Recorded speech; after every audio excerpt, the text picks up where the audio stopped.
Imagine, for a moment, that you are drifting slowly through time, letting the noise of the modern world fade away, until only the soft echoes of the past remain. Tonight, I will guide you into the ancient city of Pompeii, not to its grand temples or its bustling markets, but into a quieter, more hidden world, one whispered about in Roman times, and still fascinating to us now. A world behind closed doors, where people lived, worked, and sought connection in ways both ordinary and extraordinary. Before we begin, take a deep breath, let your body sink into comfort, and allow your mind to gently release the worries of today. If you enjoy these calm journeys into history, remember you can always return here, night after night, to drift into sleep with the stories of long-forgotten worlds. Now, let us begin. Pompeii, a city frozen in time by the eruption of Mount Vesuvius in the year 79 CE. Today, it lies in ruins, a silent city of stone and ash.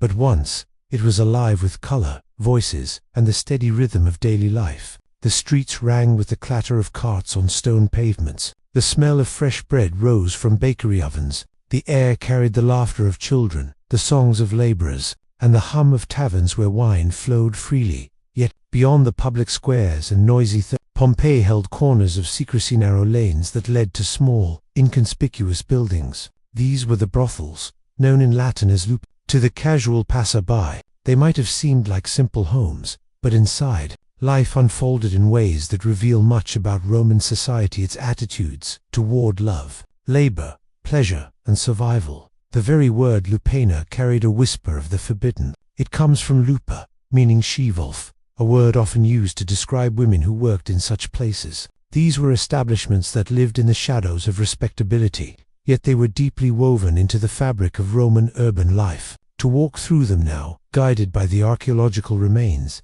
is to step not only into rooms with stone beds and faded wall paintings, but into the lived experiences of people whose stories were rarely told in the grand histories of emperors and battles. Let us, then, stroll gently into this hidden Pompeii. Imagine yourself walking slowly along the narrow stone streets. The air is warm, as it often was in the late afternoon sun casts golden light across the walls painted in reds and yellows. Merchants are packing up their stalls. A baker's boy carries baskets of bread. A farmer guides his donkey laden with vegetables. And then down a smaller alleyway you notice a modest doorway, unadorned, half lost in the shadows. This, we now know, was one of Pompeii's lupinaria. The building was small, 2 stories high, with only a few rooms. But inside, the walls once held brightly painted frescoes, small images depicting scenes of intimacy. To the Roman visitor, these paintings were not shocking. They were advertisements of sorts, a visual menu in a world where literacy was limited. Each fresco suggested not only the services offered, but also the atmosphere of the place, colorful, transactional, yet in its own way deeply human. Step softly into this interior. The floor is rough stone. The rooms are tiny, little more than alcoves. Each contains a bed made of masonry, over which straw or simple cloth would have been spread. The ceilings are low, the air close. There are no windows, save for the doorway that opens back onto the street. Privacy was minimal. Life here was hard, unglamorous, and far removed from the grand romance that poets sometimes described. Still, these brothels were part of Pompeii's daily reality. Archaeologists have uncovered graffiti etched into the walls, written by visitors and workers alike. Some are playful, some boastful, some tender. They remind us that beneath the stone and plaster were real people, each with desires, fears, and stories of their own. But before we rush into the details, let us linger a little longer in the atmosphere of the city around these brothels. For to truly understand their role, we must understand Pompeii itself. Pompeii was not a massive metropolis like Rome, but it was lively and prosperous. Situated near the Bay of Naples, it thrived on trade, farming, and the rich volcanic soil that made the surrounding countryside fertile. Vineyards stretched across the hills, producing wines that were shipped across the Mediterranean. Olive groves yielded oil for cooking and lamps. Markets were stocked with figs, fish, grains, and spices brought from distant ports. The streets of Pompeii were carefully planned, paved with large stones that bore the grooves of cartwheels. Water ran through aqueducts, filling public fountains where citizens stopped to draw their daily supply. Public baths welcomed both rich and poor, serving as places of cleanliness, exercise, and conversation. The amphitheater hosted spectacles. Temples rose in honor of Jupiter, Venus, and other gods, and in the quieter spaces, people found their entertainments, gambling dens, and, yes, brothels. As you imagine walking through Pompeii in those days, you can almost hear the mingling of sounds: sandals scuffing the pavement, vendors calling out their wares, the bray of a mule, the faint plucking of a lyre from a distant courtyard. The city was alive, colorful, and human. Yet, it was also a city divided between rich and poor, citizens and slaves, the respectable and the marginalized. The brothels belonged firmly to this latter world, a place where those at the bottom of society labored to survive. The women who worked in the lupanaria were often slaves or freedwomen. For them, this was not a choice made freely, but a condition of survival or compulsion. Their names are mostly lost to us, except when scratched onto walls in fleeting inscriptions. Yet their presence was essential to this hidden economy. They lived lives of toil, often confined to these small, dimly lit rooms, providing companionship to strangers in exchange for a few coins. The clients, too, came from all walks of Pompeian life. Sailors, merchants, farmers, soldiers passing through all found their way to these shadowed doorways. For them, the Lupana was a place of escape, fleeting connection, and human comfort. And the graffiti they left behind reveals not only desire, but humor, complaint, even affection. It is important, though, as we wander here in our imaginations, to keep the tone gentle and reflective. These were lives shaped by hardship, but they were also lives lived in a world full of texture, sound, and color. By walking slowly through these spaces, we begin to see not only what the Romans built, but what they valued, and how even in places considered marginal, the essence of humanity endures. So, let us stay a while longer in Pompeii's hidden alleys. Picture yourself standing in the Lupana's central corridor. The walls are close, the air thick with the scent of oil lamps. In the flicker of light, you see the faint outlines of painted frescoes, figures frozen mid-motion, colors faded but still visible after nearly 2,000 years. Step into one of the tiny rooms. The stone bed is hard, its surface cool. The silence here is heavy, but if you listen carefully, you might hear echoes, the murmur of voices, the sound of footsteps, the soft closing of a wooden door. What did it feel like to live and work here? What did it mean to pass through these doors as client or laborer? These are the quiet questions that the ruins of Pompeii whispered to us, and as we continue this long journey through time, we will explore not only the architecture of these places, but the lives entwined with them, the struggles, the routines, the fleeting joys, and the enduring hardships. We will move gently, letting the story unfold slowly, as though we are walking carefully across the ancient stones of the city itself. Take another slow breath, and let us begin to wander deeper. As we linger here in the dim light of Pompeii's Lupana, it helps to slow our steps and let the atmosphere wash gently over us. Imagine your fingertips brushing along the cool plaster of the walls, rough where time has chipped away, smoother where colors once held their brilliance. The frescoes, though faded, are still remarkable reds that echo the warmth of fire, yellows that glow like captured sunlight, soft blues recalling the sky outside. Each image tells a fragment of a story, silent yet expressive, a visual memory left for us across centuries. The layout of the Lupana was simple. A narrow hallway stretched from the entrance, and from this corridor opened several small rooms. Each space contained a stone platform, not much larger than a single bed. There was little privacy, little comfort. A curtain, perhaps, or a wooden door might once have separated the rooms from the hall, but the sense of closeness must have been ever present. Above, a staircase led to the second floor, where additional rooms provided quarters for workers or space for clients seeking something more discreet. What is striking is how ordinary these structures were. They were not designed for grandeur, nor for luxury. They were designed for function. Yet, in their very simplicity, they reflect the practical mindset of the Romans. Life in Pompeii was not always about splendor. It was about making do, about surviving, about carving out a livelihood, even in the smallest corners of society.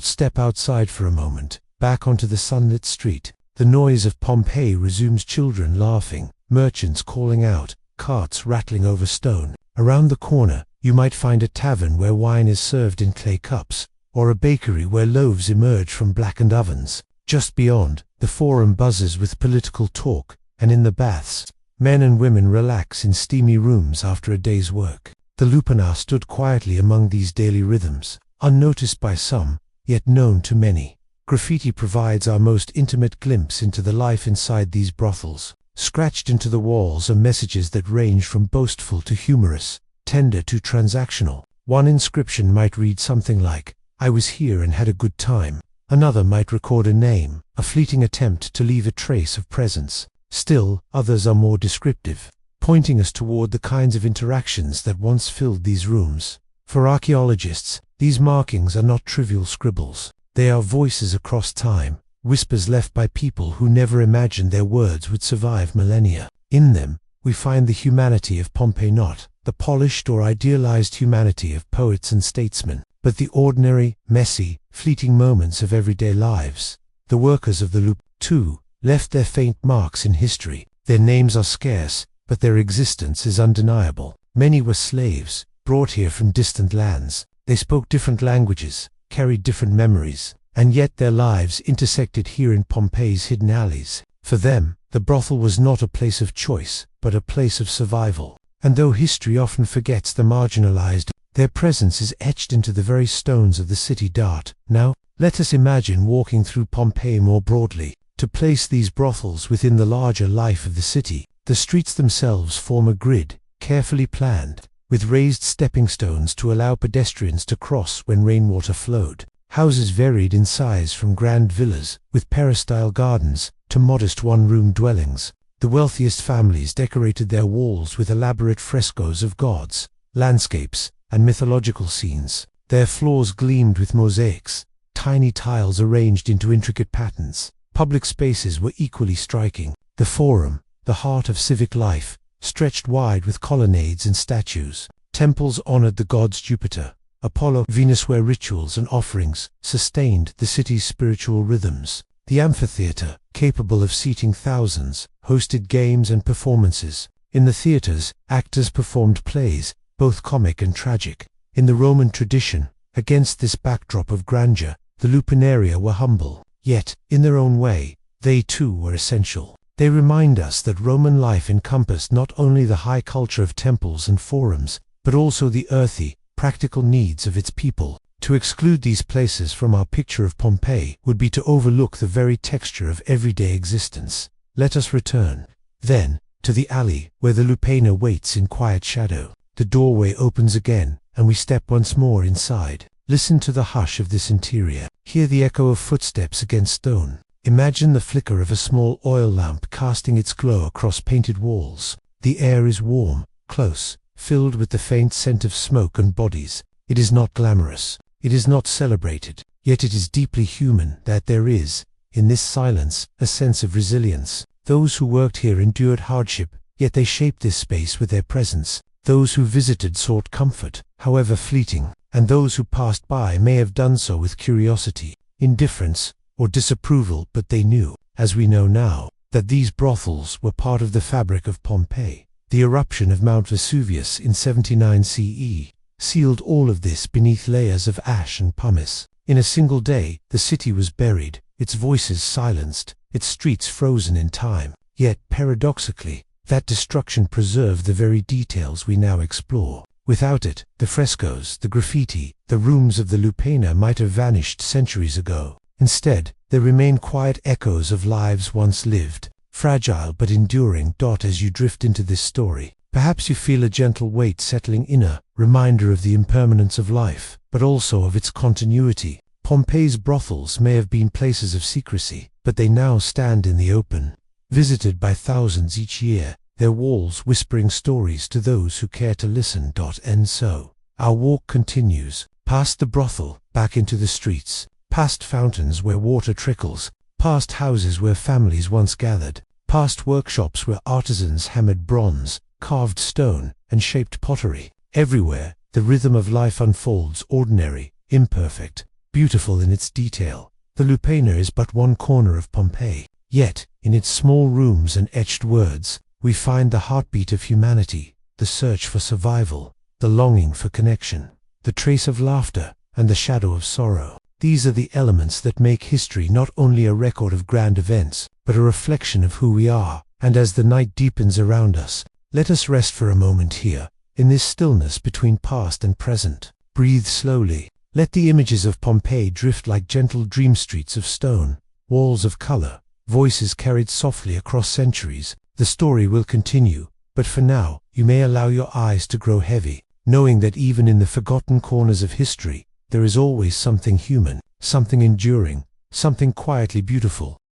As our quiet footsteps carry us away from the small brothel we have just explored, we find ourselves wandering further into Pompeii's narrow streets. The Lupana is behind us now, its painted walls fading back into silence, and ahead stretches the long stone-paved grid of the ancient city. Imagine the uneven rhythm of sandals striking those stones, the steady rattle of wagon wheels, the low murmur of conversations carried on the warm air. Pompeii. I was not a large city, yet it had all the elements of a bustling community. With perhaps 20,000 residents at its height, it was neither a mere village nor an overwhelming metropolis, but something in between, a place where one could know the faces of neighbors and yet encounter strangers daily. As we walk further, the sense of the city deepens. Around us rise modest houses and more elaborate villas. Many of these residences belonged to merchants, artisans, and families of moderate means. Their walls were built of brick and stone, their entrances opening directly onto the street. Step inside, and you would find a small atrium,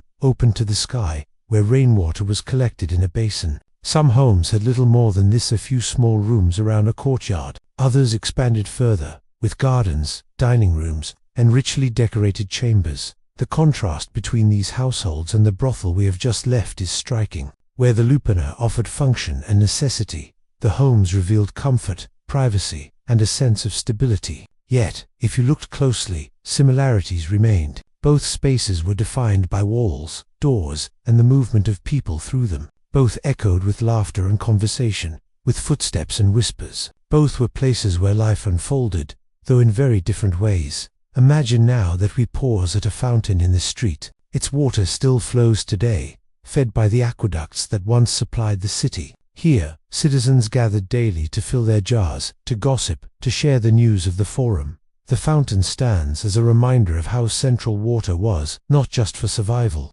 but for connection. The brothel, too, was a gathering place of sorts, though its purpose was more discreet. The city's rhythm included countless such moments. A baker's oven filled the air with the smell of bread, its round loaves scored with patterns to mark their origin. A tavern echoed with laughter as wine flowed freely, its tastes rich and earthy. In the marketplace, vendors sold vegetables, fruit, fish, and spices, while shoppers examined fabrics and jewelry, debating prices under the watchful eye of the merchant.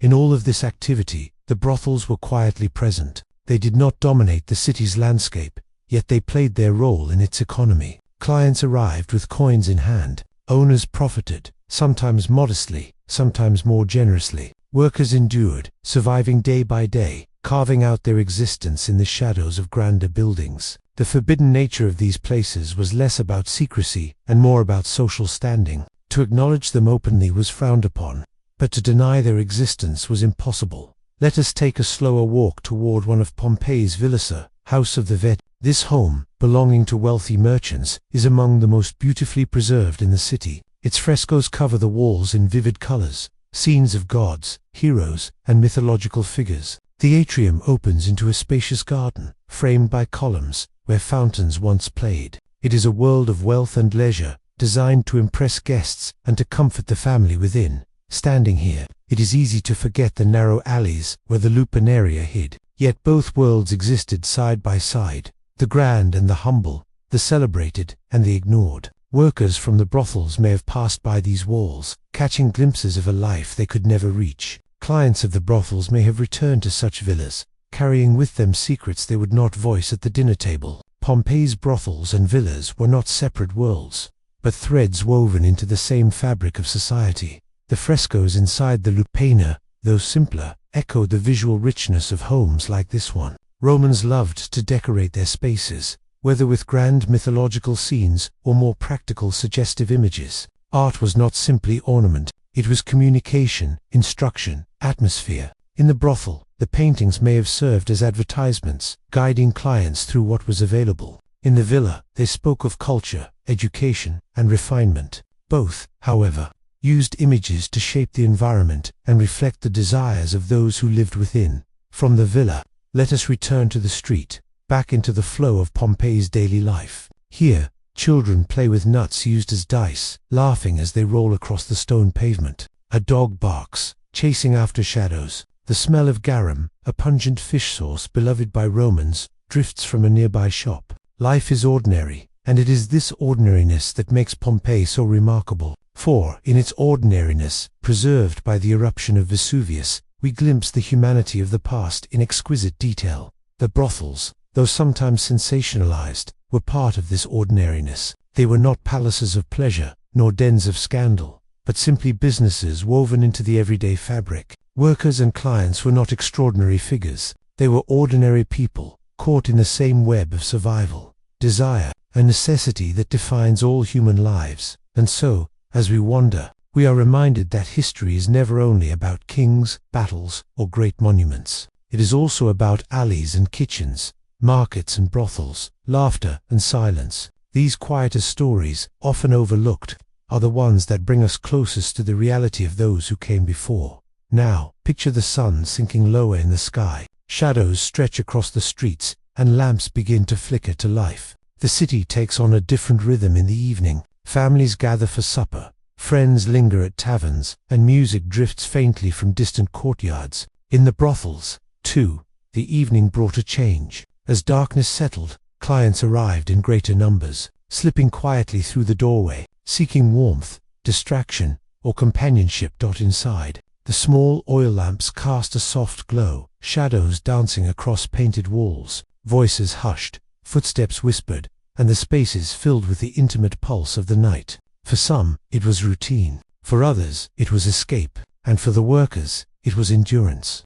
Another evening in the endless cycle of days. Step outside once more, and the city rests beneath the stars. The sky above Pompeii was as bright with constellations then as it is today. Jupiter, Venus, Mars all glimmered above, their myths and meanings woven into Roman thought. Perhaps someone in the brothel glanced upward at those stars as they stepped outside for air, wondering briefly about the world beyond these walls. The rhythm of life continued, day after day, until that fateful morning in 79 CE, the eruption of Vesuvius changed everything. Ash rained down, roofs collapsed, air grew thick with suffocating fumes. The Lupana, like the villas and taverns, was buried. Its small rooms fell silent. Its frescoes were covered, its graffiti entombed. What was once ordinary became frozen, hidden beneath the earth for nearly 2,000 years. And when, centuries later, excavations revealed these spaces, the world saw not only the grandeur of Roman art and architecture,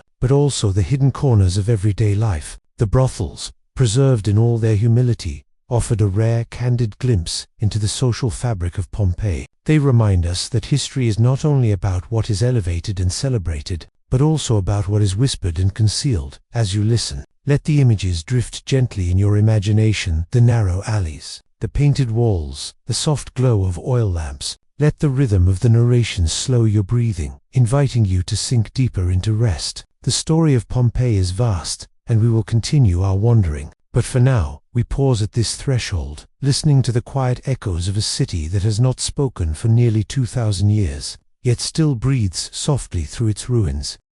The quiet of Pompeii's night lingers around us. Oil lamps flicker along the streets, casting their soft, golden halos against the stone walls, while the sky above is scattered with stars, brilliant and untouched, just as the ancients would have seen them. The streets are quieter now. A few final wagons rattle toward the gates, merchants closing their shutters, and voices soften to whispers. It is in this stillness that the subtler parts of the city begin to emerge. If you listen closely, you might imagine the faint sounds drifting from within the brothels. A door opening, closing again, a soft laugh, a murmur, perhaps the creak of a wooden bed frame. These were not places of grandeur, but of shadows, of transactions measured in coins and moments, where intimacy and survival intertwined. The world outside bustled with civic pride, temples, and the forum. But behind these small doors, another story unfolded, quieter, hidden, yet just as human. Let us walk slowly down the alleyways where these places were tucked away.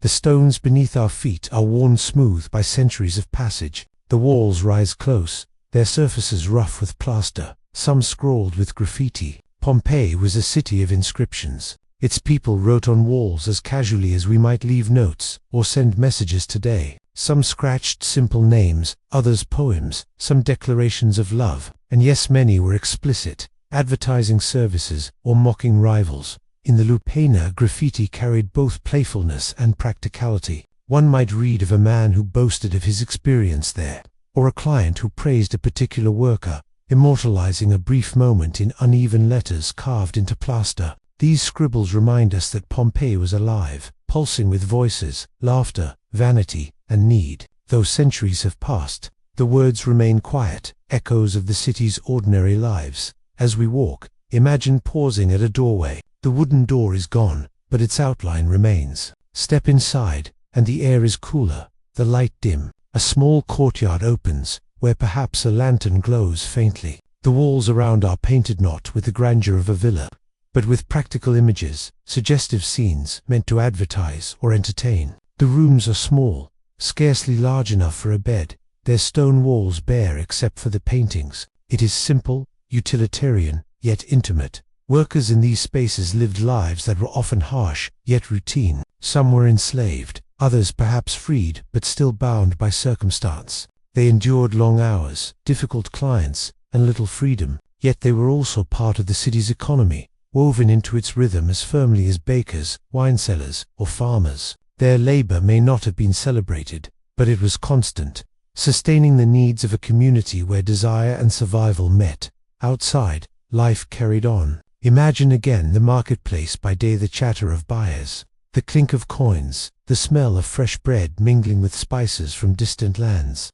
The forum, alive with debate and business, the temples alive with incense and prayers. Children ran along the streets, playing games with knucklebones, while farmers brought in baskets of olives, figs, and grapes. All the while, tucked away in alleys, the Lupanaria waited quietly, their lamps lit in the evening, their doors opening and closing in silence. To walk through Pompeii at night is to glimpse both sides of its soul, the public face of grandeur and civic pride, and the private face of intimacy and endurance. The brothels were part of this balance, not outside it. They were tolerated, taxed, and acknowledged in practice, even if shunned in polite conversation. For the Romans, such places were simply another aspect of life, another business among many. Now imagine the slow passage of time within one of these spaces. A worker sits quietly between clients, oil lamp flickering beside them, shadows dancing across painted walls. Perhaps they think of home, of family far away. Perhaps they dream of freedom, of another life beyond these narrow chambers. Or perhaps they simply breathe, resting for a moment before the door opens again. These quiet pauses are as much a part of history as the bustling forum or the grand temples, for they remind us that history is lived not only in great events, but in fleeting, unspoken moments. Let us wander further, tracing the pathways of Pompeii as night deepens. The city was laid out in a grid, its streets meeting at angles, its paving stones still scarred with the ruts of countless wagon wheels. Along these paths, fountains stood at intervals, their water flowing ceaselessly, serving as gathering places for neighbors. Public baths, too, remained open late into the evening, their chambers filled with steam and laughter, as citizens lingered after long days. In these spaces, all classes mingled. Senators and merchants, freedmen and slaves, sat side by side in the pools, their distinctions blurred, if only for a while. And yet, for all this openness, the brothels remained places apart. They did not advertise with fanfare, nor draw crowds openly. Their existence was acknowledged in whispers, their doors unmarked, save for a faint symbol or painting. A simple phallic carving, etched discreetly into a wall or street, might point the way, an understated guide for those who sought such places. It was not secrecy so much as subtlety, a quiet acknowledgement that these spaces existed without intruding upon the city's public pride. Picture, if you will, the end of a long evening in one such brothel. The clients have departed, their coins left behind. The lamps burn low, casting long shadows across the front. The workers sit in silence, weary, their thoughts drifting. Outside, the city is hushed, the only sound a distant rush of waves against the Bay of Naples. Beyond the horizon, Vesuvius looms, silent and unassuming, its slopes dark under the starlight. None could have imagined the destruction it would one day unleash. burying these streets, these rooms, these very moments, beneath ashen stone. Yet in their preservation, we are given a rare gift, the ability to walk through these spaces, as if time itself had paused, to see the graffiti, to study the paintings, to stand in the very rooms where lives were lived in whispers. Pompeii is not only a city of ruins, but a city of echoes, each stone carrying with it the memory of countless footsteps, each wall inscribed with fragments of lives long past. And so, as we stand in the quiet of this imagined Pompeii night, let the scene wash over you, the narrow alleys, the flickering lamps, the faint scent of smoke and wine, the soft murmur of voices drifting from behind closed doors. Let the rhythm of the city, both grand and humble, soothe your thoughts. For history, at its heart, is not only about power or glory, it is about the ordinary lives lived in the spaces between. In the brothels of Pompeii, we glimpse this truth with unusual clarity. Here, survival and desire met in small, painted rooms, and though the people are gone, their presence remains. It lingers in the graffiti, in the stones, in the very air of those narrow chambers. The night deepens, and Pompeii rests. The stars shine, untroubled, and the city breathes in silence. We continue our wandering, slowly, gently, letting the echoes guide us onward. The story of these forbidden brothels is not yet finished, for with each step, new layers emerge of economy, of society, of the quiet endurance of those whose names we do not know, yet whose lives still speak through the stones. The stars still hang above Pompeii, steady and patient, as if watching over the city's slumber. The narrow alleys lie quiet, save for the occasional whisper of wind brushing past weathered walls. The oil lamps are nearly extinguished now, their flames reduced to soft embers, while the moonlight picks out the edges of tiled roofs and cobbled streets. In this deep stillness, the city seems timeless, poised between memory and silence. As we walk along the empty streets, we are reminded again of how layered this city was, public grandeur and private endurance, beauty and weariness entwined. The brothels, with their shadowed rooms, were not isolated oddities, but part of the city's natural rhythm. They existed side by side with bakeries, taverns, and workshops, all of them humming quietly to the same pulse of survival. During the day, Pompeii thrived with activity. Imagine the morning sun rising over Vesuvius, spilling gold across rooftops, warming the stone streets. Doors creaked open, vendors set out their wares, and bakers stoked their ovens. The air filled with the smell of bread, wood smoke, and the faint tang of the sea drifting in from the Bay of Naples. People moved with purpose, carrying baskets, leading mules, calling greetings to neighbors.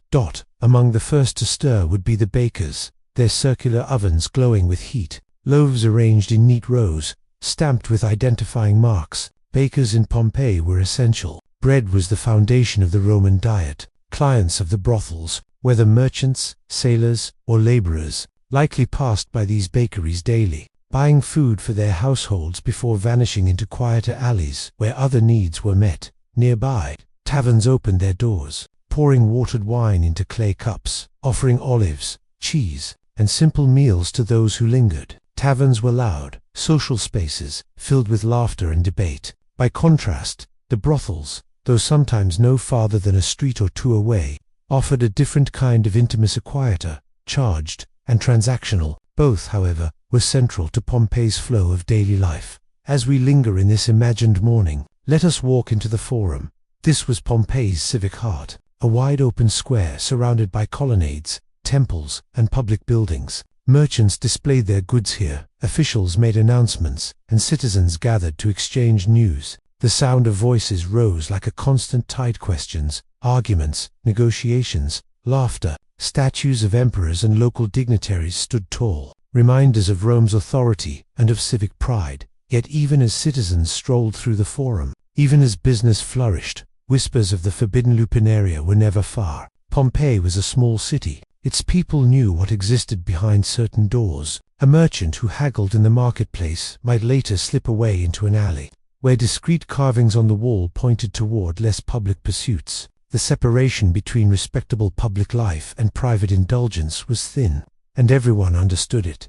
The architecture of the brothels was itself revealing. Unlike the expansive villas with their open gardens, the Lupinaria were narrow, enclosed, their rooms stacked tightly along corridors. Privacy was relative, for the walls were thin, and voices carried. Still, there was an intimacy in those cramped spaces, a human closeness unmatched by the open grandeur of the Forum or the Baths. They were places where survival took form in whispered exchanges, where coins passed from hand to hand, where glances replaced speeches. Let us pause to imagine one such day in full. The sun climbs higher, warming the city, casting deep shadows beneath the awnings of shops. Children laugh as they chase wooden hoops down the street. A seller of figs calls out his prices, the fruit glistening in baskets. A fishmonger arranges his catch on a slab of stone, the smell of the sea still clinging to the scales. Life hums with its usual energy.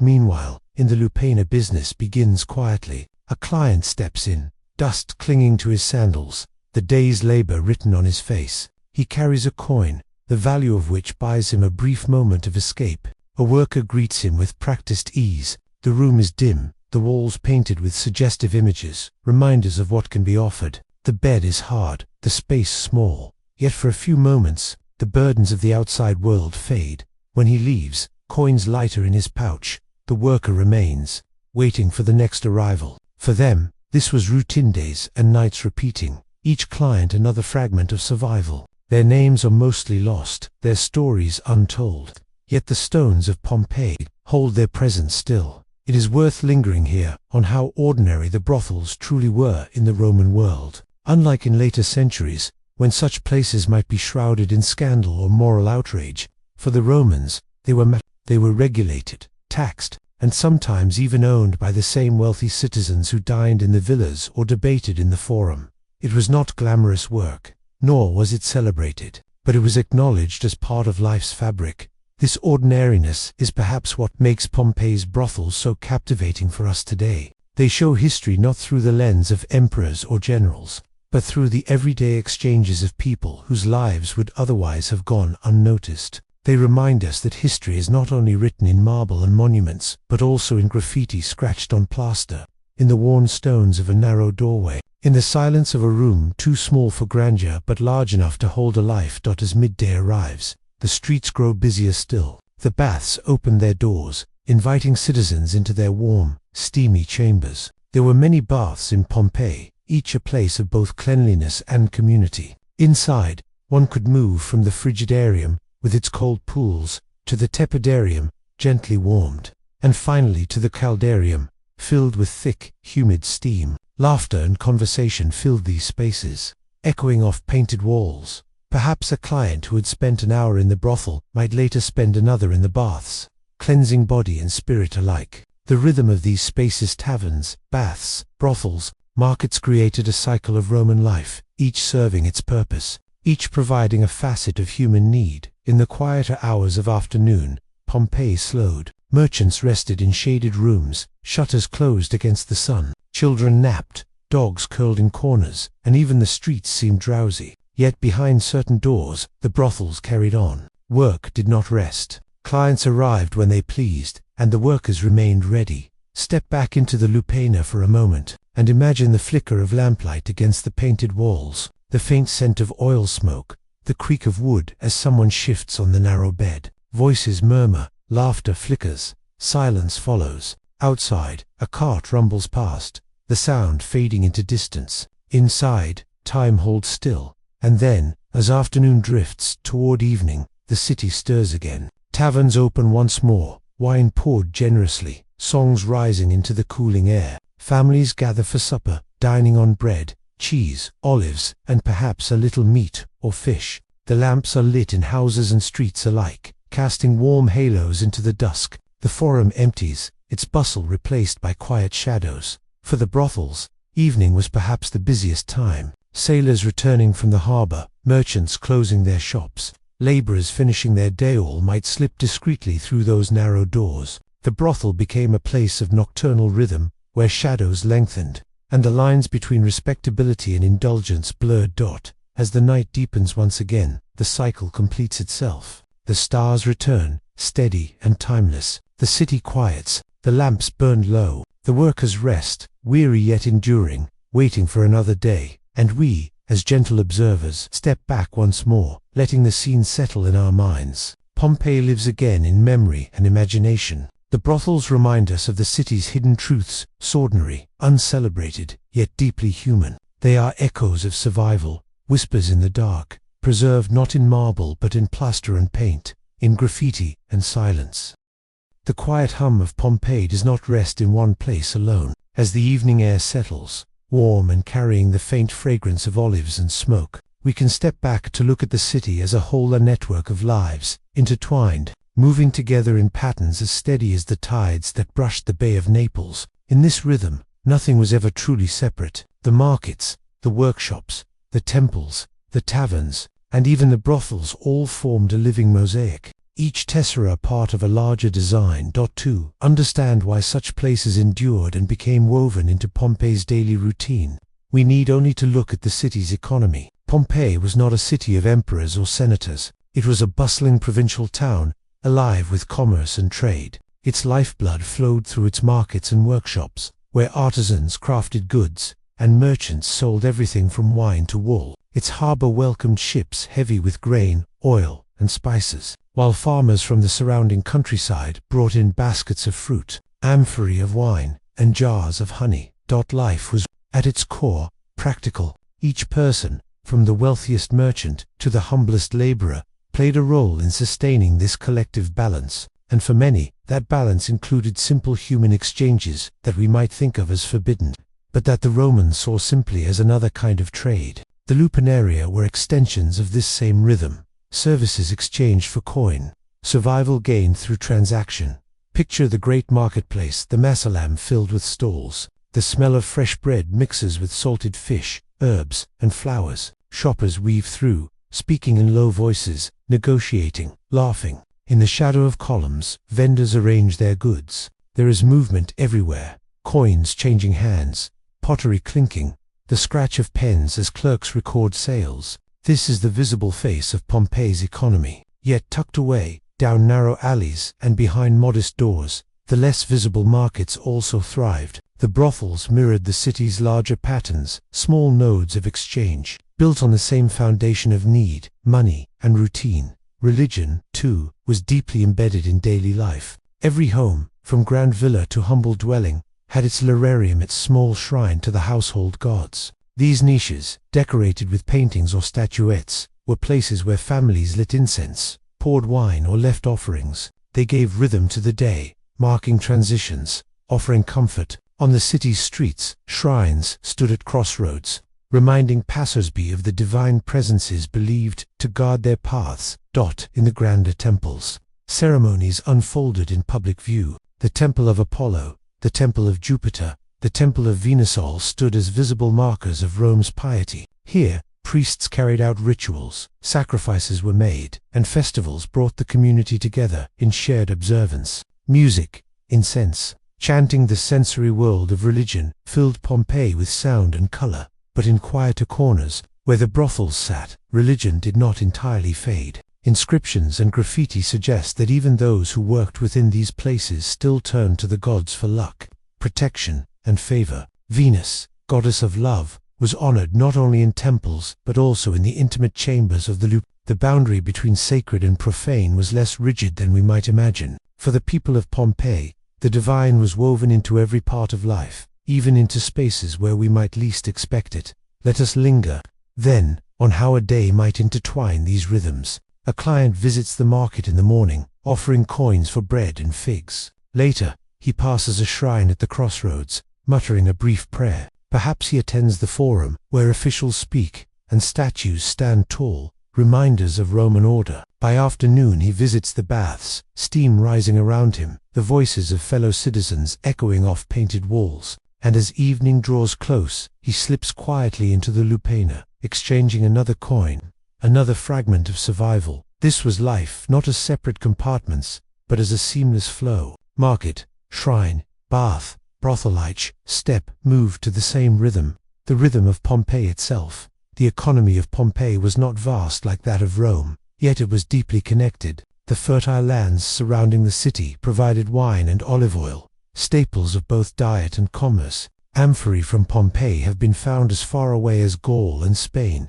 carrying the city's produce across the empire. Pompeian garama, pungent fish, sauce was especially famous, traded far and wide. Farmers and fishermen supplied, merchants distributed, workers labored. Even the brothels played their part. For the coins exchanged they returned to the same economy, spent again in taverns, shops, and markets. If we listen carefully, we might hear the echo of coins striking one another in the purse of a client leaving the brothel, only to be passed on to a baker, a vintner, or a cloth merchant. Money was not still. It flowed like water through every layer of society, linking the visible and the hidden, the grand and the ordinary, beyond economy and religion. Pompeii's social fabric also reveals much. Society was stratified, yet porous. Wealthy citizens dined in villas, reclining on couches, feasting on roasted meats and exotic delicacies. Their walls glittered with frescoes, their floors with mosaics. Slaves moved quietly in the background, serving, cleaning, enduring. In contrast, laborers and artisans lived in modest dwellings, their meals simple, their lives demanding. Yet across all these layers, the brothel remained a point of contact. Here, status mattered less. A wealthy merchant and a humble laborer might both pass through the same doorway, seeking the same brief distraction. And for those who worked in the brothels, survival meant navigating this world of differences, adapting to each client, each situation, each passing moment. Their lives were shaped not by grandeur or luxury but by endurance, by finding stability in repetition. At times, we might imagine laughter echoing from within, voices lightened by wine or jest. At other times, silence might settle, broken only by the creak of wood or the faint scratch of a stylus on plaster, as someone carved a word or phrase into the wall. These inscriptions, crude, ordinary, yet deeply human, remain with us today, preserved as faint voices across two millennia.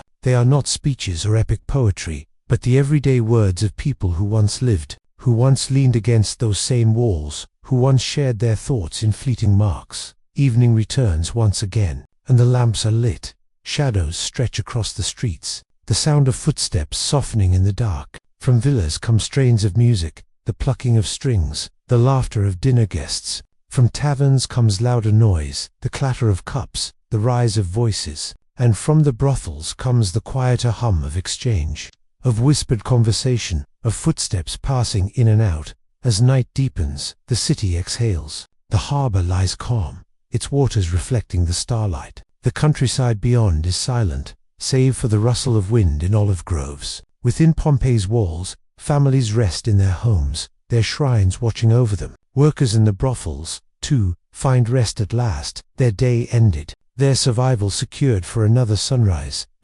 And so the cycle continues, unbroken, day after day, until the mountain looming in the distance reminds us that nothing endures forever. But for now, in this quiet vision, Pompeii breathes steadily, its rhythms intact, its brothels as much a part of its life as its temples and markets, its streets and homes.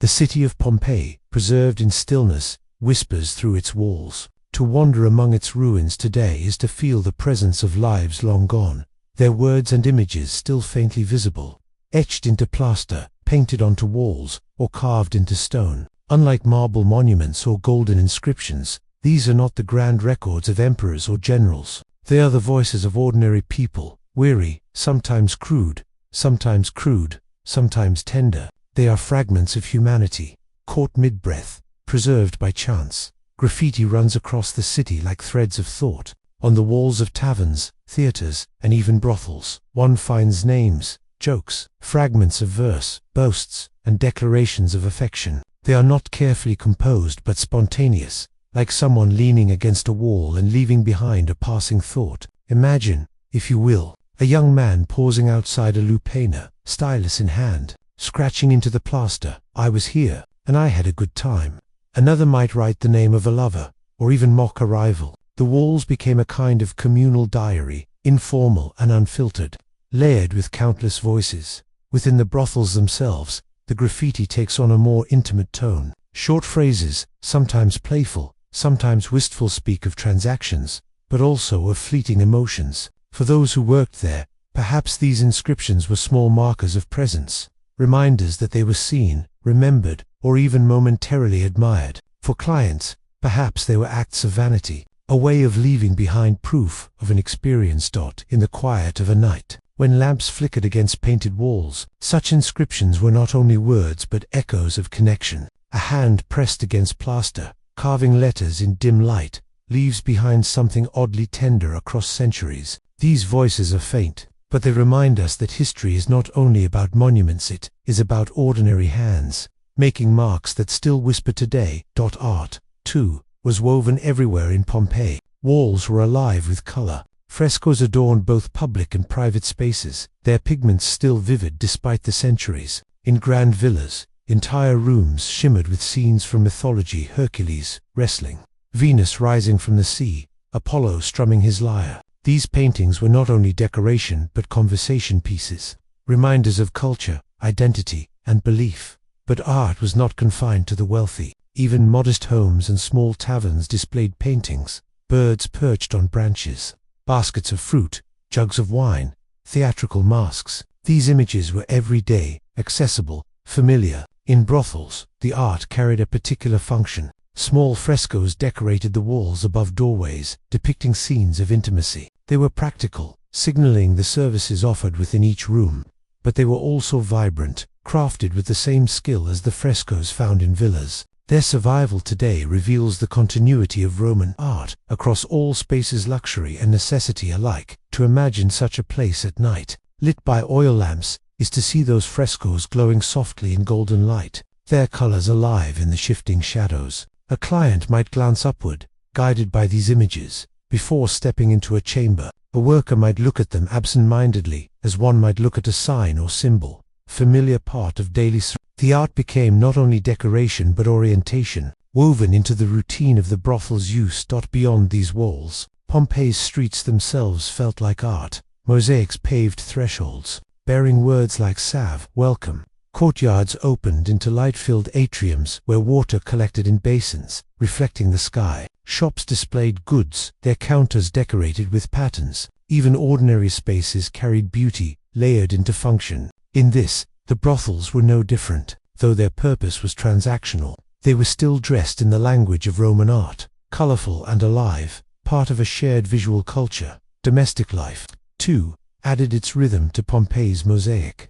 Within homes, kitchens smelled of bread and stews. Children played with small toys, bones, wooden figures, carved trinkets. Women spun wool, weaving it into cloth, their fingers steady, their movements practiced. Slaves carried water, cleaned floors, served meals. The hum of family life was constant, sometimes joyful, sometimes weary. The brothel was not separate from these households but connected to them. The women who worked there might have been slaves, owned and managed, their labor treated as commodity. Some may have been freedwomen, surviving through this trade. Their daily lives were marked not by separation from the city, but by integration into its economy and social structure. They bought bread from the same baker, wine from the same tavern, oil from the same vendor. They moved through the same streets, prayed at the same shrines, and perhaps even exchanged greetings with neighbors. Their survival depended on this network, fragile yet steady. The people of Pompeii lived close to one another. Walls were thin, streets narrow, lives overlapping. Privacy was rare. Laughter from a dinner party might drift into a neighbor's courtyard. Arguments could be overheard through shutters. Songs from taverns carried down alleys. In such a city, the brothels were not hidden in shame but existed as open secrets, known, accepted, acknowledged. And yet, even amid acceptance, there must have been complexity. For some, the brothels were places of necessity. For others, perhaps places of curiosity. For those who worked there, they were both workplace and confinement, a site of exhaustion and resilience. In the dim rooms with stone beds and simple blankets, countless stories unfolded, some short, lasting minutes, others perhaps longer, lingering in memory. Each story vanished quickly into the flow of daily life, yet left faint traces on the walls, in the graffiti, in the patterns of coins exchanged. If we paused to imagine a single evening in such a place, it might unfold like this: the city outside alive with footsteps, carts rolling home, voices calling. Inside, the flicker of lamplight, the air scented with oil and faint smoke. A woman leans against a doorway, waiting, her face lit by the glow. A client enters, exchanges a word, perhaps nervous, perhaps practiced. They pass through, into a room, and the door closes. From outside, another hand idly carves into plaster. leaving a message for no one in particular, or for everyone who might come after. Life continues, moment to moment, the ordinary made visible by its repetition. What makes Pompeii remarkable is that this ordinariness has survived. The eruption froze it in time, preserving even the smallest details. The graffiti, the art, the utensils, the bread left baking in ovens all remain. It allows us, across nearly 2,000 years, to step close, to hear the faint hum of daily existence. The brothels, in their quiet way, are part of this survival. They remind us that history is not only about emperors and battles, but about the everyday exchanges, the ordinary moments of human life. The art, the graffiti, the domestic rhythms, all of these tell us the same thing. Pompeii was alive with humanity, layered and complex, practical and playful. Its brothels were not isolated shadows, but parts of this larger living tapestry. And as the lamps burn low and the night stretches longer, we can rest with that thought, the quiet endurance of ordinary lives, preserved not in grandeur, but in walls painted, words scratched, meals cooked, and coins exchanged. Pompeii was not a silent city, nor was it one of constant grandeur. It was, above all, a place of rhythm, where each day unfolded with its familiar cycle. As morning passed into afternoon, and afternoon into night, certain places became gathering points for rest, for food, for drink, and for diversion. Let us pause, for a moment, at the taverns, the bustling heart of Pompeii's social life, known as thermopolia. These were small shops where hot food and wine were served. Step inside one in your imagination. The counter stretches before you, its surface inlaid with deep jars, their rims blackened with years of use. From these jars rise the warm scents of spiced wine, stews, lentils, and grains. The air is alive with conversation, the clink of cups, the scrape of spoons. The customers are varied laborers finishing their day, merchants pausing between errands, travelers seeking a simple meal. Some taverns are humble, little more than a counter and a bench. Others are lively, with painted walls, small courtyards, and even musicians to provide accompaniment. On the walls, frescoes sometimes display the very foods offered, a painted menu for those who cannot read. Bowls of olives, loaves of bread, pitchers of wine, all rendered in detail, frozen in time. For many in Pompeii, these taverns were essential. Not all homes had kitchens, and even those that did might rely on public food sellers for daily meals. The tavern was thus not only a place of sustenance, but of community, a space where news was exchanged, deals were struck, and laughter carried late into the night. Now imagine the slow unfolding of such a night. Outside, the streets are dim, the paving stones gleaming faintly under the stars. Inside, the tavern glows with lamplight. Patrons sit shoulder to shoulder, sipping from cups of clay or bronze. A singer might strum a lyre in the corner, their song weaving through the hum of voices. Dice clatter on a tabletop as a game is played, fortunes rising and falling with each cast. The wine is warm, laced with honey, cinnamon, or herbs, its sweetness mingling with the rich flavors of stews. For those who worked in the brothels nearby, taverns might also have been a place of respite. A worker, slipping away for a moment, could pause here for a bowl of food or a cup of watered wine. A client might stop first at a tavern before crossing into the quieter alleys. The boundaries between spaces were porous taverns, baths, and brothels forming a subtle triangle of daily leisure, each feeding into the other. In the baths, too, Pompeii came alive. The city was dotted with bath complexes, from grand to modest. Entering one, you would step first into the apertupirum, the dressing room, where benches lined the walls and niches held clothing. From there, you might pass into the tepidarium, a warm chamber where the air was gentle, preparing the body for the heat to come. The caldarium followed, its waters steaming, its marble glowing under the soft light of lamps. Finally, the frigidarium offered cool relief, a plunge into crisp water that left the skin tingling. The baths were not merely about cleansing, they were about conversation, relaxation, and equality. Here, senators might sit beside shopkeepers, merchants beside freedmen. The distinctions of class, while never erased, were softened. Voices echoed against the vaulted ceilings, laughter mingling with the splash of water. For many, the baths were the highlight of the day, a ritual that marked the passage of time, a pause from labor. Imagine, then, how such spaces intersected with the brothels. A client, refreshed from the baths, might wander toward the dim alleys where the lupanaria stood. A worker, having finished her day's labor, might slip into the baths for cleansing, for a brief respite in warm water. In this way, the threads of Pompeii's leisure intertwined, each place connected to the others, forming a web of human rhythm and need. Food itself tells a story. Archaeologists have uncovered loaves of bread, carbonized in ovens at the moment of eruption, their round shapes still marked with baker's stamps.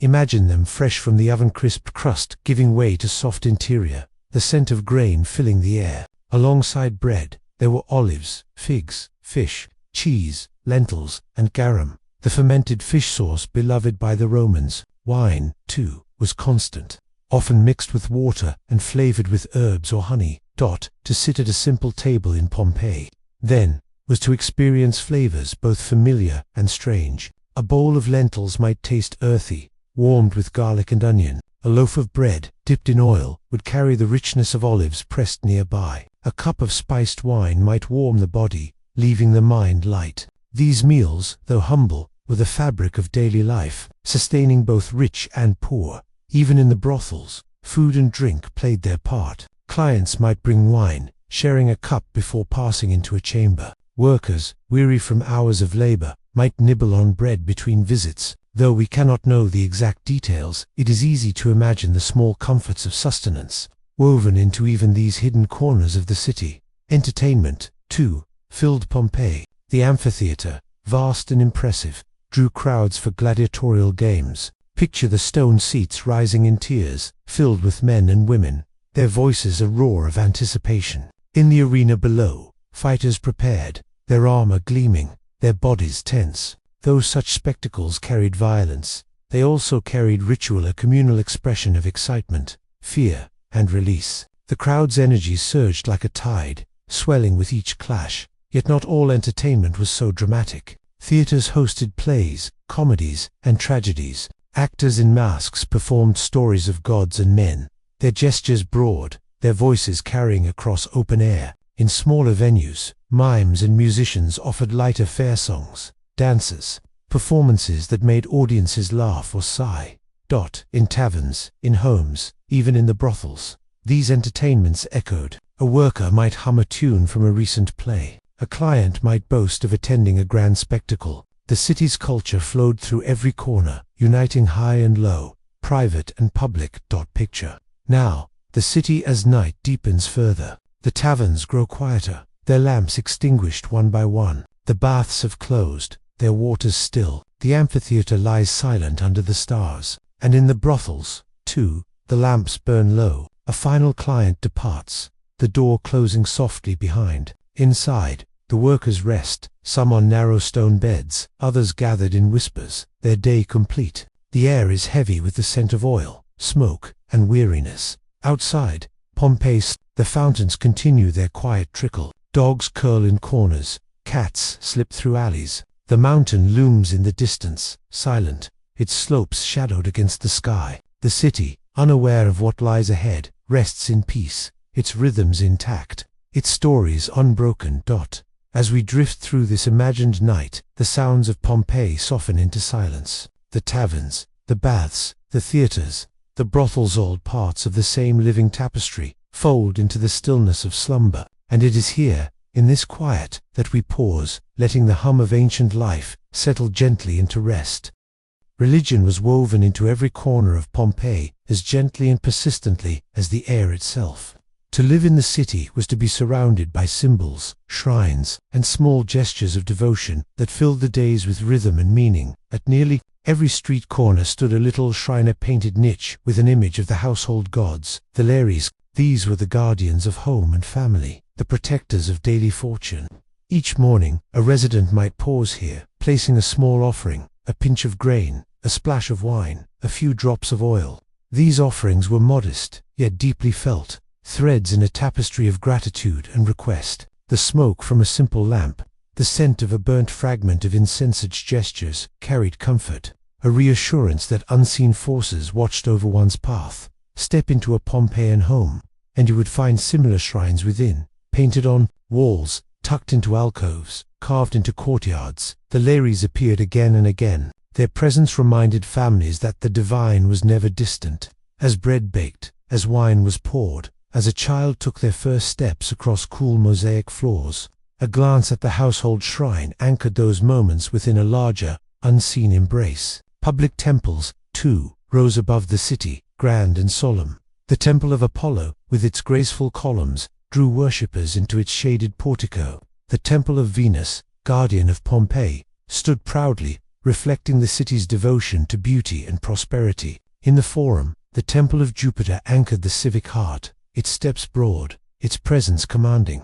These were not only places of ritual, but of gathering centers, where festivals began, where crowds assembled to honor the gods with music, dance, and sacrifice. Festivals themselves brought the city alive in unique ways.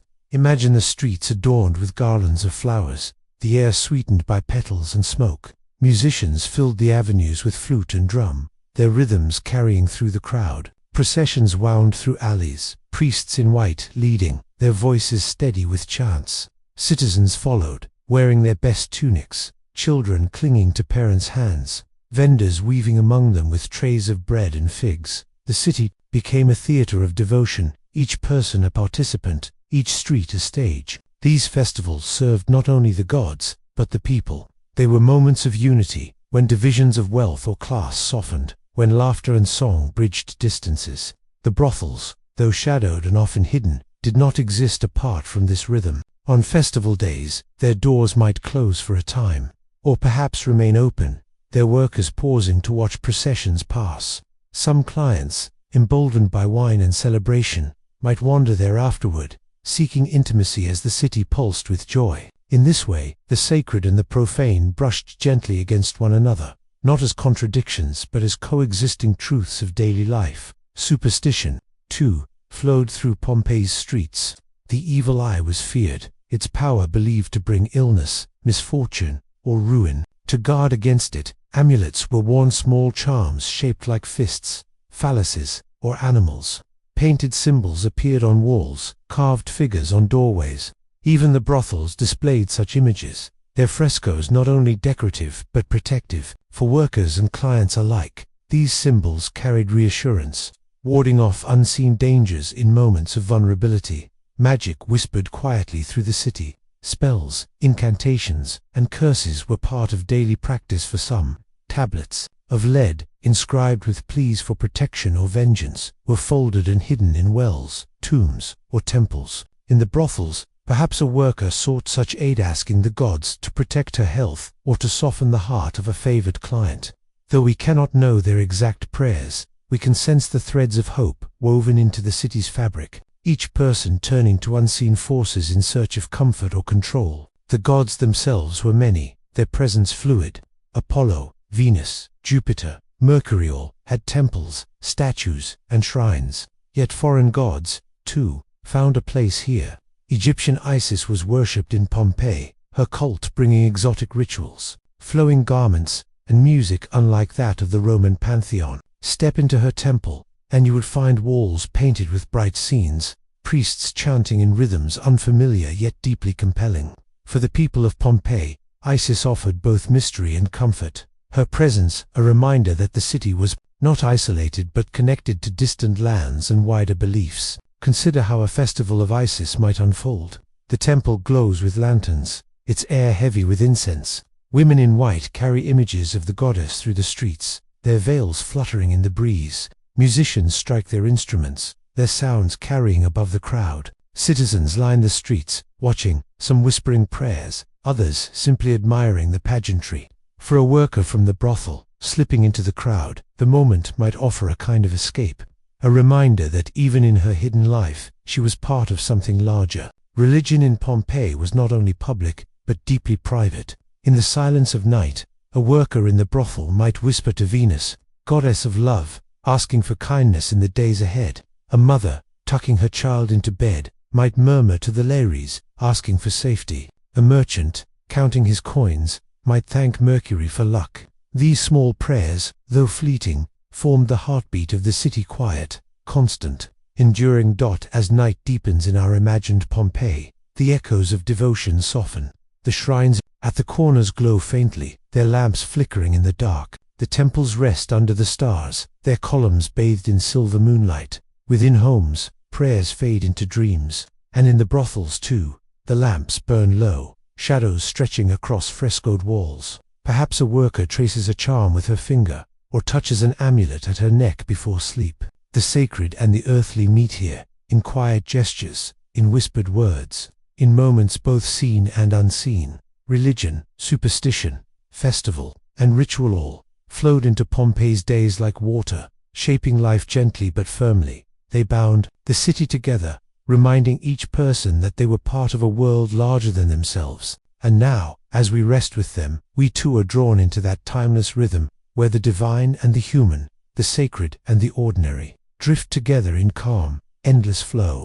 Morning in Pompeii began not with loud alarms, nor with rushing machines, but with the gradual shifting of light and sound. The first rays of sunlight crept over the volcanic slopes, casting long shadows across tiled roofs and waking the city with their gentle warmth. Roosters crowed in courtyards, donkeys brayed faintly from distant stables, and the muffled calls of street vendors soon followed. The city stirred awake with an ease that feels almost timeless, as though centuries later we can still sense the same rhythm. For many, work began early. Bakers rose before dawn, their ovens glowing with embers, filling the air with the smell of fresh bread. By the time most households stirred, round loaves marked with dividing lines were already cooling on wooden shelves. Children, still sleepy, might be sent to purchase bread with a small coin, returning with a warm loaf wrapped in cloth. This simple exchange marked the beginning of countless days, a quiet ritual connecting family life to the larger flow of the city. Merchants prepared their stalls, setting out jars of olives, bunches of grapes, woven baskets, and pottery that gleamed in the sunlight. Their voices mingled with the rustle of footsteps and the clatter of wheels. In the forum, officials and scribes began their duties, writing contracts, weighing disputes, or counting accounts. The forum was not just the civic heart of Pompeii, but its social pulse, a place where news was exchanged, gossip shared, and alliances formed. Artisans worked in shaded workshops. The rhythmic sound of hammers striking bronze, of saws cutting wood, of chisels shaping stone, all created a soft background hum to the day. Painters mixed pigments, preparing colors for frescoes that adorned walls with scenes of gods, landscapes, and playful figures. Mosaic workers placed tiny tiles into intricate patterns, patient and precise, turning simple floors into works of quiet art. Each of these labors added something lasting to the city, even if its creators could not imagine how long their work would endure. Life in Pompeii was not only work, but also family. Within the homes, courtyards echoed with laughter and conversation. Children played games with stones, nuts, or small carved figures. Their voices carried across walls, mingling with the chirping of birds and the faint trickle of fountains. Mothers tended to household tasks, grinding grain, weaving, or directing slaves who assisted with heavier duties. Fathers often balanced business with civic or social obligations, stepping between home and forum, between family and city. Meals were moments of togetherness. A simple breakfast might be bread dipped in wine or olives eaten from a shared dish. Midday meals could include lentils, cheese, fruits, and sometimes fish or meat. The evening meal, the cena, was often the most elaborate, sometimes stretching into long hours of talk and reflection. Reclining on couches, diners shared food, wine, and stories under the flicker of lamplight. In wealthier households, music might accompany the meal, a flute or lyre filling the room with soft melodies. Leisure also shaped the day. The baths were central to Pompeian life, places where citizens of nearly all classes gathered, not only to cleanse but to socialize. Imagine stepping into such a bath, the air warm and scented with oils, voices echoing softly off decorated walls. Pools of hot and cold water invited the body to relax, while conversations flowed as freely as the water. Men and women bathed separately, yet both found in these spaces a pause from labor, a connection with neighbors, and a moment of peace. Beyond the baths, the amphitheater drew crowds for entertainment. Gladiatorial games, though dramatic and intense, were more than spectacles of combat. They were communal experiences, drawing together people from all walks of life. The cheers of the crowd, the sound of horns, the pageantry of processions all left their mark on the collective memory. Yet between these grand events, quieter amusements filled the days. Dice games in taverns, storytellers in the streets, musicians playing beneath porticos. The brothels, though discreet, were part of this tapestry of daily life. They existed not in isolation, but in relation to the city's flow. Workers there were not untouched by the rhythms of Pompeii. They, too, woke to morning light, shared meals, exchanged laughter, whispered prayers, and sought small moments of joy within their hidden world. For them, as for others, festivals, gossip, and superstition were threads woven into each day. As sunlight gave way to twilight, the city shifted once more. Oil lamps were lit, their glow spilling into courtyards and streets. Shadows stretched across mosaics, and the murmur of the city softened. Families gathered again, children drifting to sleep as elders shared tales of gods, heroes, or ancestors. The crackle of firewood, the hum of insects, and the gentle flow of fountains created a soundscape that lulled the city toward rest. Yet time, though gentle, carried its own weight. Beneath the calm of daily life, Vesuvius stood watchful. Its slopes were green, its presence steady, its summit often crowned with mist. To those in Pompeii, it was a mountain like any other, a backdrop rather than a threat. They could not know that beneath its quiet exterior lay a force that would one day still their voices, preserve their homes, and transform their bustling city into silence. This knowledge, for us, lends poignancy to their daily rhythms. When we imagine a child's laughter echoing in a courtyard, we know that sound faded into ash. When we picture bread cooling in the baker's shop, we recall loaves left behind, hardened by time yet surviving centuries. When we picture frescoes bright with color, we know they were buried in darkness, waiting to be rediscovered. But for the people of Pompeii, the future was unseen. For them, each moment was its own, lived fully without the shadow of what was to come. Their prayers were for tomorrow's harvest, not for centuries ahead. Their laughter was for tonight's meal, not for the gaze of distant historians. Their footsteps on stone were for their own paths, not for the echoes of visitors who would someday walk those same streets.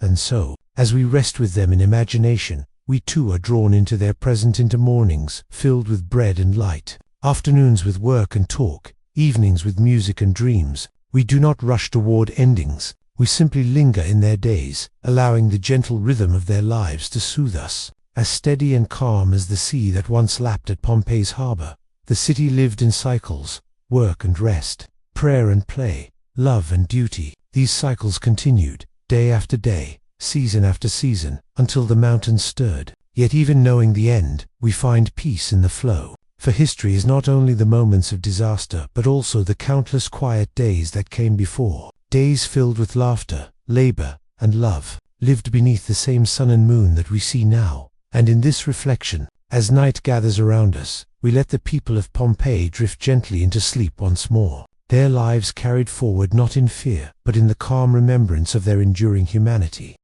The final days of Pompeii began like so many others, calm, familiar, filled with the rhythms of work, family, and community. The mountain stood in the background, steady and quiet, its slopes green, its peak often softened by drifting clouds. To the people of Pompeii, Vesuvius was part of the landscape, a marker of direction, a guardian above the city. There was no sense of dread, no whispers of fear. Life carried forward with its gentle motions, unbroken by the shadow of the future.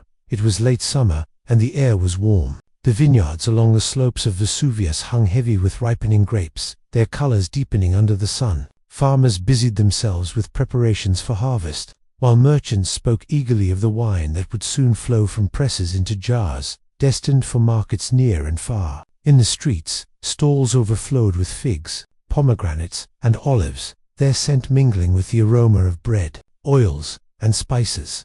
Children played in courtyards, chasing one another around columns or drawing figures in the dust. Dogs dozed in patches of sunlight. Families gathered in shaded atriums, their fountains bubbling softly, offering relief from the heat. In workshops, artisans focused on their craft, spotters shaping clay, metalworkers polishing bronze, painters sketching outlines for frescoes that would brighten household walls. The city hummed with the same steady, reassuring pulse it always had, and yet, the earth beneath them was not silent. There had been tremors in the years before, subtle shifts that rattled walls and stirred unease. To the people of Pompeii, these tremors were familiar, mere quirks of the land, easily forgotten as life resumed. Few could imagine that such small movements were preludes to something far greater. The mountain gave its warnings, but in a language few could read. Then came the day when the sky began to change. At first, it may have seemed like another summer morning, with light spilling across rooftops and voices echoing in the forum. But as the hours passed, the mountain stirred, and from its summit rose a column of smoke and ash,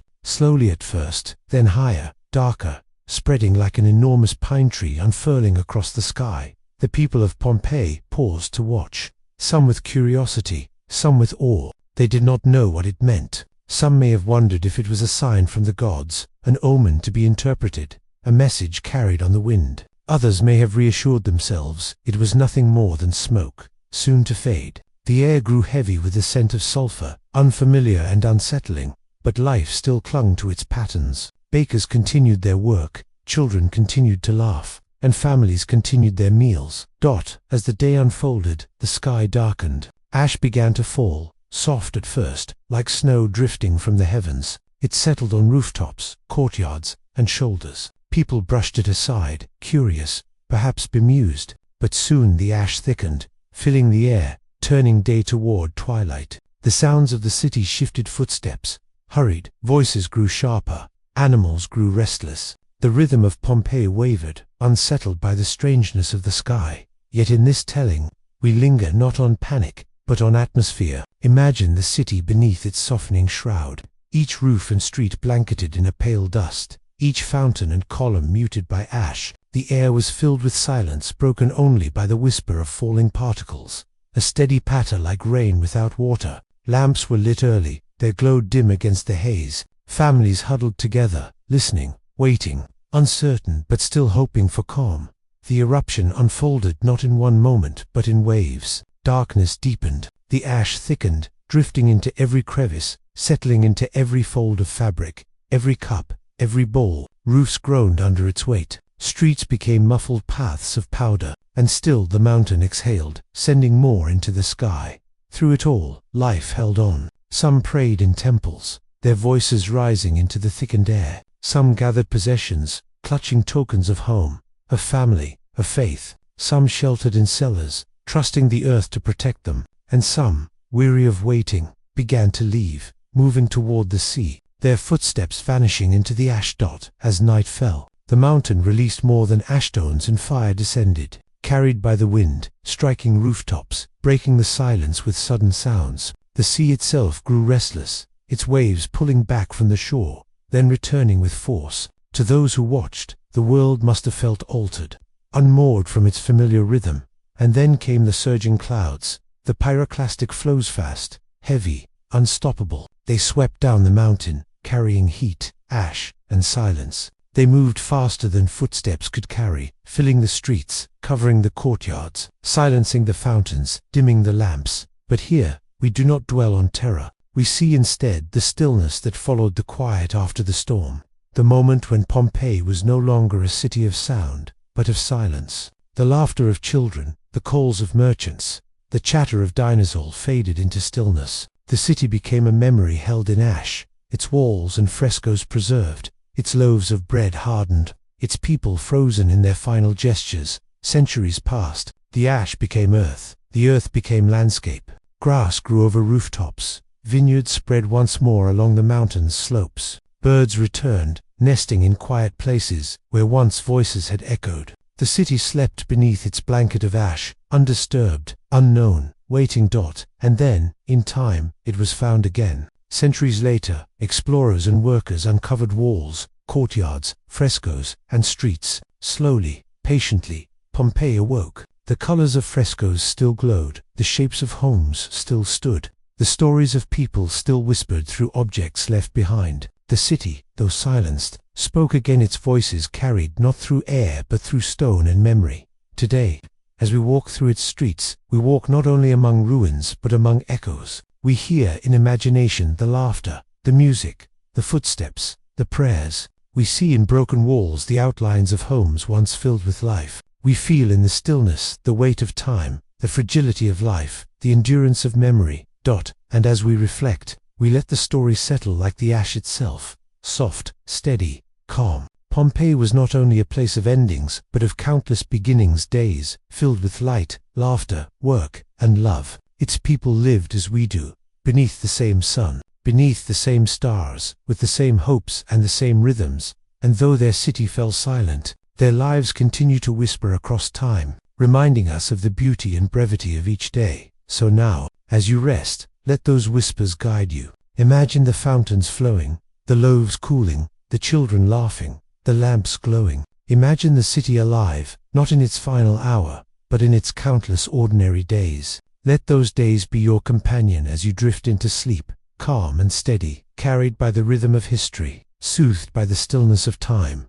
For Pompeii, though lost, is never gone. It lingers in memory, in stone, in story, and tonight, in the quiet of your dreams.